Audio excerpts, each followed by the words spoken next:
Hi friends, star Kannada ಚಾನೆಲ್ನ daily ಅಪ್ಡೇಟ್ಸ್ಗಳಿಗಾಗಿ subscribe ಮಾಡೋದನ್ನು ಮರಿಬೇಡಿ. ಹಾಗೆಯೇ ಪಕ್ಕದಲ್ಲಿರುವ ಬೆಲ್ ಬಟನ್ ಅನ್ನು ಒತ್ತಿರಿ. ನಾವು ಅಪ್ಲೋಡ್ ಮಾಡುವ ಎಲ್ಲ ವಿಡಿಯೋಗಳು ನಿಮಗೆ ಬರುತ್ತದೆ. ಪಾಪಿ ಪಾಕಿಸ್ತಾನದ ವಶದಲ್ಲಿದ್ದ ನಮ್ಮ ಭಾರತದ ಹೆಮ್ಮೆಯ ಪುತ್ರ ವಾಯುಪಡೆಯ ವಿಂಗ್ ಕಮಾಂಡರ್ ಅಭಿನಂದನ್ ಅವರು ನಿನ್ನೆ ರಾತ್ರಿ ವಾಘಾ ಗಡಿಯ ಮೂಲಕ ತಾಯ್ನಾಡಿಗೆ ಮರಳಿದ್ರು. ಭಾರತ ಹಾಗೂ ಅಂತಾರಾಷ್ಟ್ರೀಯ ಒತ್ತಡಕ್ಕೆ ಮಣಿದ ಪಾಕಿಸ್ತಾನ ತನ್ನ ವಶದಲ್ಲಿಟ್ಟುಕೊಂಡಿದ್ದ ವಿಂಗ್ ಕಮಾಂಡರ್ ಅಭಿನಂದನ್ ಅವರನ್ನ ನಿನ್ನೆ ರಾತ್ರಿ 9:15ಕ್ಕೆ ಸುರಕ್ಷಿತವಾಗಿ ಭಾರತದ ಅಧಿಕಾರಿಗಳಿಗೆ ಹಸ್ತಾಂತರಿಸಿದ್ರು.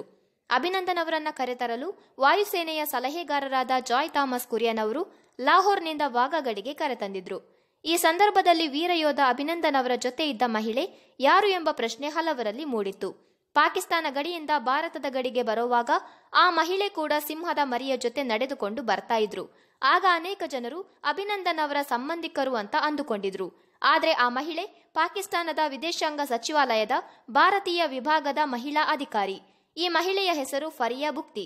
ಪಾಕಿಸ್ತಾನದ ವಶದಲ್ಲಿರುವ ಕುಲಭೂಷಣ್ ಜಾಧವ್ ಹಾಗೂ ಜಾಧವ್ ಪತ್ನಿ ಮತ್ತು ತಾಯಿಯ ಭೇಟಿಯ ಸಂದರ್ಭ ಉಪಸ್ಥಿತರಿದ್ದ ಮಹಿಳೆ. ಅಲ್ಲದೆ ಇವರು ಕುಲಭೂಷಣ್ ಜಾಧವ್ ಅವರ ಪ್ರಕರಣವನ್ನ ನಿಭಾಯಿಸ್ತಾ ಇರೋ ಅಧಿಕಾರಿ ಕೂಡ ಹೌದು. ಏನೇ ಆದ್ರೂ ಭಾರತಾಂಬೆಯ ಹೆಮ್ಮೆಯ ಪುತ್ರ ಅಭಿನಂದನ್ ತಾಯ್ನಾಡಿಗೆ ಮರಳಿದ್ದು ಪ್ರತಿಯೊಬ್ಬ ಭಾರತೀಯನಲ್ಲೂ ಸಂಭ್ರಮ ಮುಗಿಲು ಮುಟ್ಟಿತ್ತು. ವೀರಯೋಧ ಅಭಿನಂದನ್ ಬಗ್ಗೆ ನಿಮ್ಮ ಅನಿಸಿಕೆಯನ್ನ ನಮ್ಮ ಕಮೆಂಟ್ ಬಾಕ್ಸ್ನಲ್ಲಿ ತಿಳಿಸಿ. ಹಾಗೆ ಸ್ಟಾರ್ ಕನ್ನಡ ಚಾನೆಲ್ನ ಸಬ್ಸ್ಕ್ರೈಬ್ ಮಾಡೋದನ್ನ ಮರಿಬೇಡಿ.